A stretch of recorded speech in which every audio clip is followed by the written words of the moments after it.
Hi, this is Nermeen, a trailing spouse, content creator, and a food blogger. My guest today is an exceptional daughter of the Nile with remarkable style and genuine passion. She's leading a stellar Egyptian food channel. My guest is Dina Abdel, the senior content producer of CBC Sofra. Thank you for hosting me, Nermeen. It's my absolute pleasure. The pleasure and honor are all mine. Dina, you had a very rich career in Egypt, in the media sector, as I mentioned in my introduction. So you worked as a junior journalist in a influential newspaper, Ahram Abdel, and also you worked as a radio presenter in European radio or European channel. Then you figured your passion to food. Tell me more about this transformation, how it all happened. Well, it all started when I was working. I've always had a passion about food. I am very lucky because my mother always is an amazing cook, and she always she is a bit like you because my father is a diplomat. So culinary diplomacy was absolutely her thing. Whenever we traveled, I was very lucky because I traveled in many countries. I lived in many countries. I lived in Jordan when I was a child, and then I went to Japan, and then I went to Switzerland. We were living in Geneva. So every time we were hosting guests from different cultures, my mom was really keen to introduce Egyptian cuisine in very different ways to all our guests. So I grew in a cosmopolitan environment where I really understood the importance of food as a cultural element, and how it really helps people understand your ground and where you're coming from. So I really remember, for instance, in Japan, how we used to find molokhia easily, and it was called moroheya. It was introduced by an Egyptian in Japan back in 2000, in the year 2000, when I was living in Tokyo, and how she used to make molokhia for our guests, and how they usually considered molokhia as a soup, which we don't consider molokhia as a soup here in Egypt, but they used to drink it with a spoon and say, oh, molokhia soup, that's very interesting. So this is, I was very lucky to grow in such an environment, and this really helped me understand the importance of food. In the beginning of my career, because I studied journalism, I was working as a journalist because I'm French speaking. So the logic made it very clear that I should be working in a newspaper, a French speaking newspaper, Egyptian French speaking newspaper. And Al Ahram is a big name in Egyptian journalism. It's one of the most authentic newspapers in Egypt. And it really helped me because I knew my passion from the very beginning, which was art, culture. I was always passionate about it. So I started working in the art and culture pages, where I was working with writers, with artists. I was covering cultural events, concerts, music. And my passion in the very beginning was all about the underground music scene. So it took me to work as a freelance for a documentary about Egyptian music called Next Music Station. It was in Al Jazeera documentary channel in 2008. And I was also lucky to be helped a bit by my parents, my mom, who is a radio presenter herself.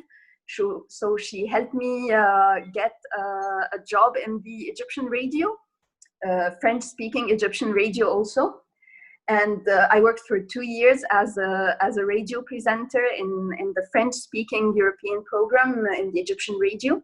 So I was really lucky to be based in a media atmosphere, different mediums, radio and journalism. And by 2009, I got the chance to work in a TV show for MBC channel. It was a health show, a healthy not cooking. It's a health lifestyle magazine show called Tufah al-Akhdar, Green Apple. and it was presented by one of the guru of Egyptian and Middle Eastern and Arab media, Huwaida Abu Haif, who is, I have to say, my mentor. She really, really helped me understand what content is and how it should be. This is where I discovered that I'm not only passionate about art, culture, but also about cooking, because in the show we were having almost every episode a healthy cooking, nutrition segment, where we used to understand the importance of food for health, and the importance of our Middle Eastern food, because the show was Pan-Arab. NBC is a Pan-Arab channel that caters to all the Arab audiences. So it was very interesting, because we used to merge the traditional cuisine of the Middle East with the health benefits. So I learned to understand that it doesn't have to be quinoa to be healthy. It can also be freak or wheat durum to be healthy. So it was very important for me to learn that our cuisine and our culture is full of healthy products that can be used to have a healthy diet. And this is when I discovered I was really, really passionate about food. I was very, very lucky by 2010 to work on the Arab format of Dr. Oz, which is a very important health show in USA. I was lucky enough to meet Dr. Oz in person. Totally an amazing person, an amazing TV host, an amazing doctor. And it was very enriching to actually meet such a person. We had an episode where we hosted him in our our Arab format of Dr. Oz, where he was speaking about how our culture is full of healthy elements and is full of options for being healthy. And I worked on so many different formats and concepts for the Green Apple Show until 2013, where a new channel was being in the preparation process. The channel was called Sofra. Sofra is a Turkish name for table or dining table. And I started from the very beginning. I started 3 weeks before the launch of the channel. And ever since, today we're in June, so it marks my 7th year working for CBC Sofra, the first Egyptian cooking channel. And to me, Sofra is not only a job, but it's part of my personality, part of my life, and it's like my baby. It's my second child. I have 2 kids, so Sofra comes in the middle between my 2 kids, so it's my second child. I have 3 kids now. Well, that's lovely to hear. Clearly, you had this burning passion, and you had the audacity to pursue your passion, and you were also very systematic and well-planned. Like, you knew what you were doing, and you knew also how to leverage your education and your passion together, and you poured your heart into, as you described it, a baby, a new established channel, CBC Sofra. But I imagine, objectively speaking, CBC Sofra took Egyptian food or Egyptian food shows to the next level. It's very obvious that it hires creative brains, polished talents, and the recipes are accurate. And we can tell you keep working on it. Like, there is a steady evolution of the channel. But I can also imagine that the road to this was not paved with roses, especially that you are catering to a very eclectic audience with all shades of food tendencies and preferences, right? You are catering to 100 millions of people. And I can imagine, like, there is this socioeconomic aspect. So tell me more about this. Tell me about the challenges at the beginning, how did you figure your audience? Just go back a little bit. I pursued my career, like you say it, in a very generous and flattering way, but also I believe I was very lucky, because I was helped with a lot of people, incredible talents. and an amazing sense of management by the management of the channel, of which I'm just part. Actually, CBC Sofra came in a very political, difficult phase in Egypt in 2013. So there was a lot of changes in the political scene in Egypt. And we came from a place where there was no Egyptian cooking channels. There was only certain cooking shows in certain channels. There was never an Egyptian channel dedicated for cooking. There was only a pan-Arab channel called Fatafit. Coming after Fatafit was a bit difficult because people were introduced in Fatafit to certain Arab shows, but also to a lot of foreign shows, a lot of chefs like Jamie Oliver, Nigel Lawson. So Egyptians had a little background about Fatafit because it was not encrypted at this time, and it was highly viewed by Egyptians. So coming from a place where there's only certain Egyptian cooking shows in certain channels, and a pan-Arab channel that introduces not only Arab cuisine, but also foreign speaking shows about cooking, was not easy. It took us time to actually understand what does the viewer needs, what do they want, how to speak to them about food, because yeah, like you said it, we have very different food tendencies. But I believe that what really made the difference is that we have amazing talent on the screen. We have a very good combination of different personas. We have different formats and different concepts in the channel.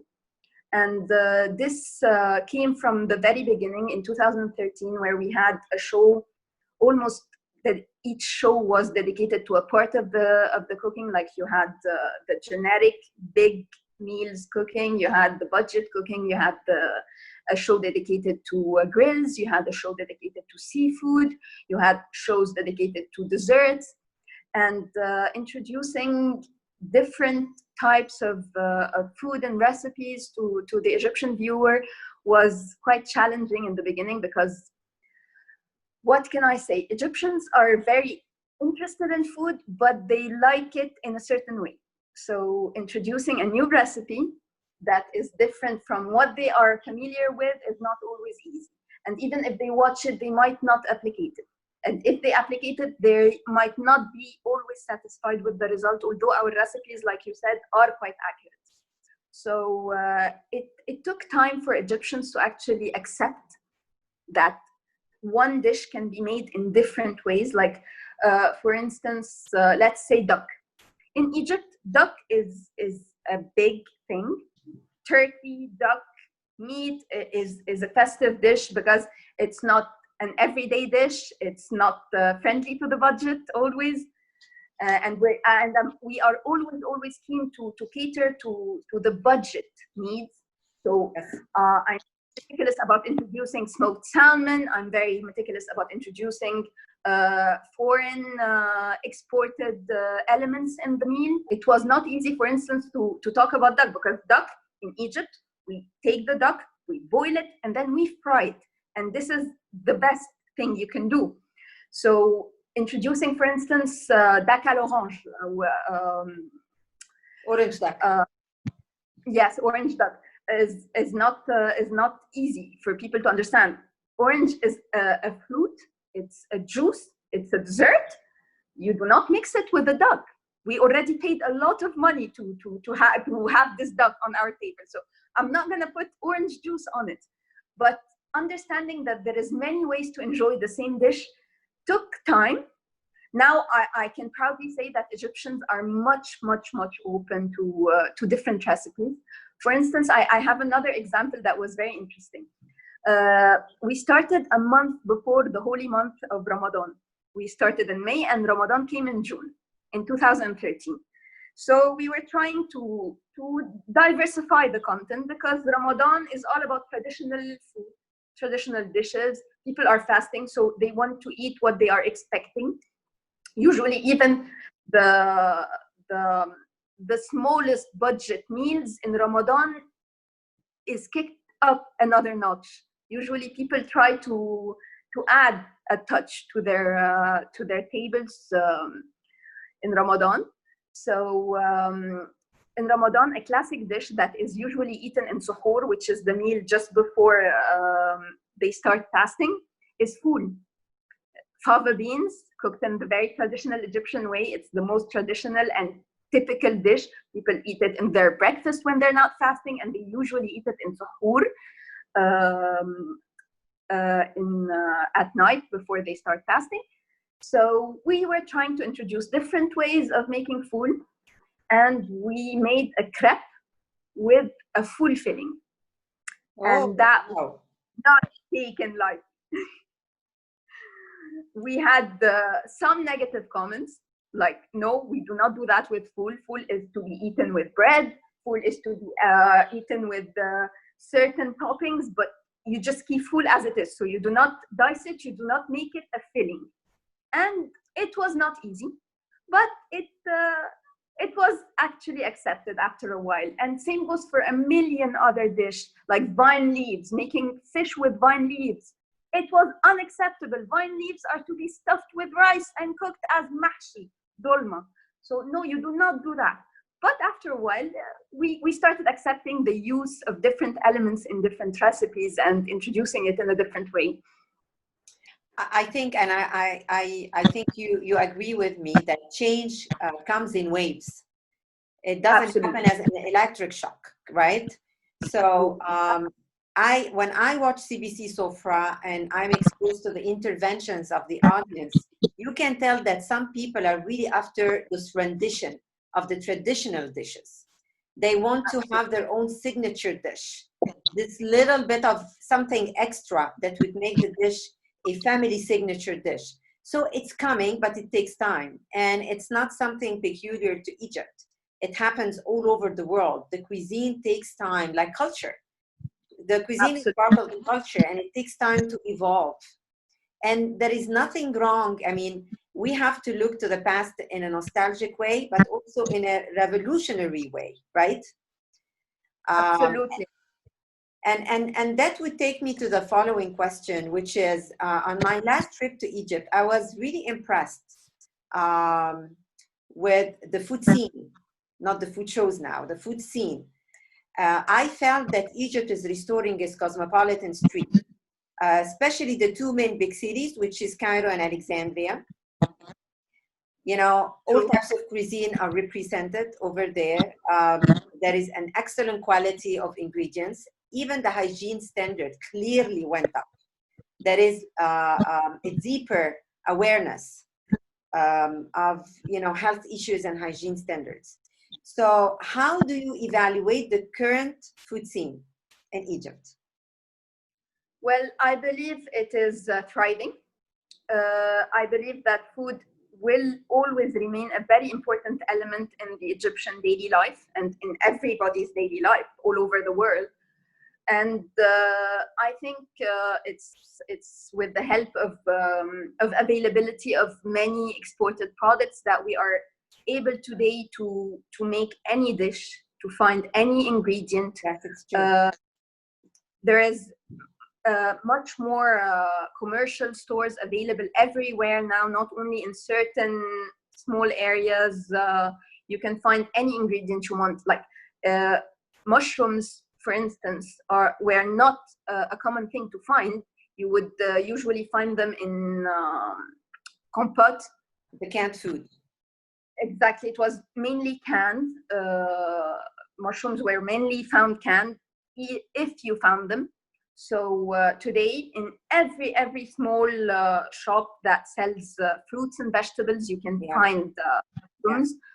I wouldn't say shiitake mushrooms or brown mushrooms, but you will find that the normal white mushrooms everywhere. Yes. Every small supermarket, in every area, soy sauce. So the availability of certain ingredients made it possible for people to actually try new recipes. So this actually helped the cooking scene, especially also with a lot of diversified cultural restaurants that opened during the last 10 years. Now, for instance, sushi is becoming a normal food that you can eat and enjoy in so many different places, in so many different restaurants. Asian food is becoming available everywhere. So actually, it's quite interesting how the food has evolved, and the food scene has evolved and is thriving today because of the availability of all of that. And probably we need to mention here that with open arms, Egypt received waves of refugees and immigrants and migrants over the last decade. Syrian refugees, Lebanese businessmen, Indian businessmen, and I think that contributed big time to the vibrant food scene that is existing today in Egypt. Totally agree. Especially, I would say the Syrian refugees, especially, because I believe that being there, opening their small restaurants, their big restaurants, and especially their supermarkets. So now you can find all types of Syrian cheeses. You can find all types of Syrian products. So I believe that the Syrian refugees' presence in Egypt has really influenced the food culture, especially Syrian. It's available everywhere. They especially have spice shops, supermarkets, and restaurants. Amazing. And that has made food very, very important for the Egyptian people, especially that now there is like a debate between the Egyptian traditional shawarma and the Syrian shawarma, the Syrian bread and the Egyptian bread. So there is this comparison that has become on the table because it's available everywhere.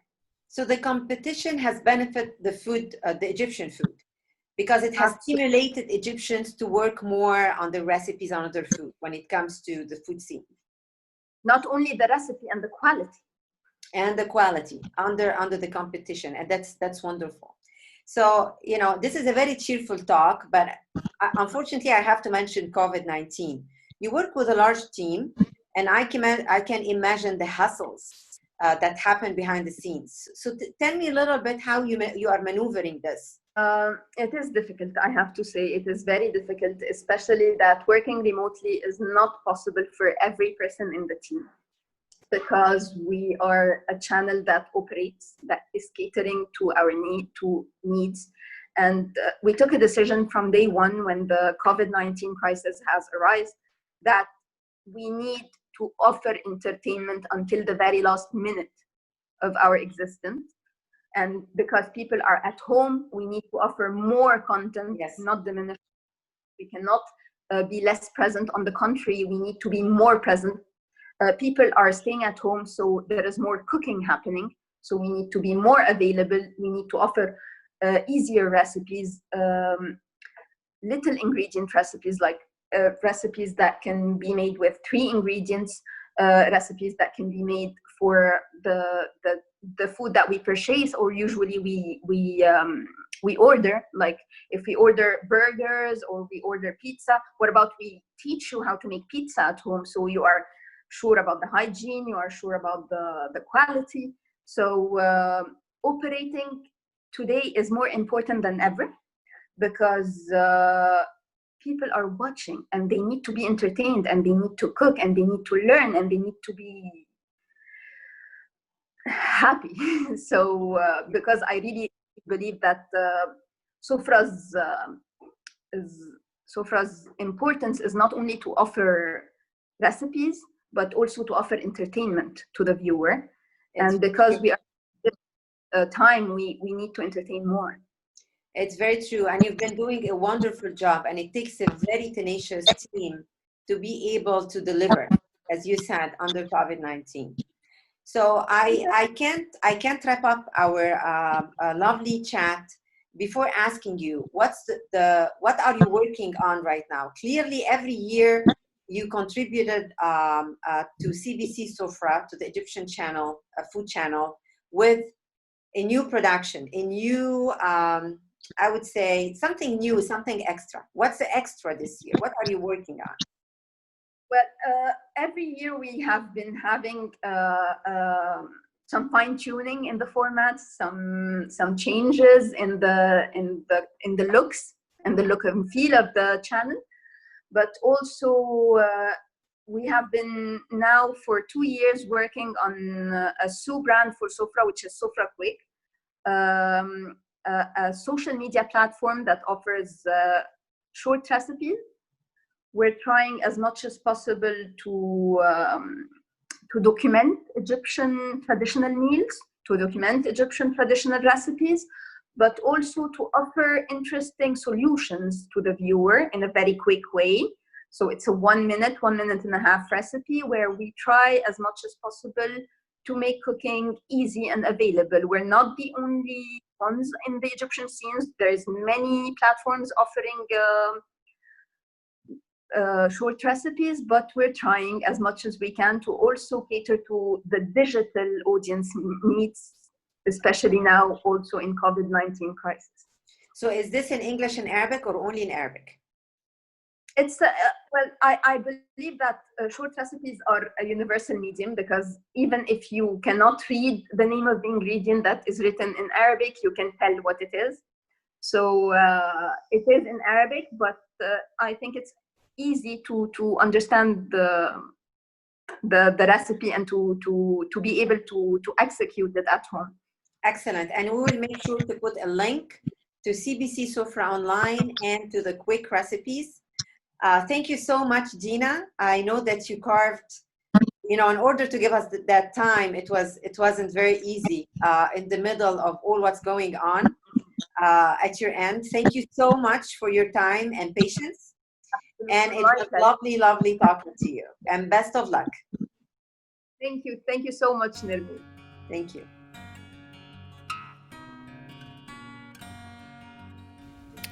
Thank you for watching and listening to my chat with Dina Abdel, the senior content producer of CBC Sofra.